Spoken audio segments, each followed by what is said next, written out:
24/7 এই হচ্ছে AGT live 24/7 This is AGT Live 24/7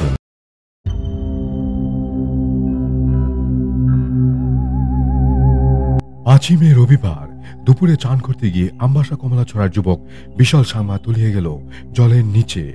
বিষয়টা জানাজানি হতেই দমকল দপ্তরের কর্মীরা ছুটে যায় কমলাছড়ার প্রত্যন্ত শিববাড়ি এলাকায়।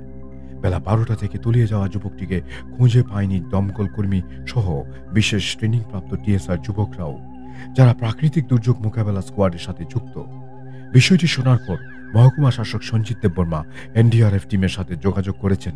জানা গেছে এদিন দুপুর থেকে প্রচন্ড ঝড়ো হওয়া সহ বৃষ্টি আসে, আবার ঘন ঘন বাজ পড়ায় যুবকের খোঁজে কিছুটা ভাটা পড়ে।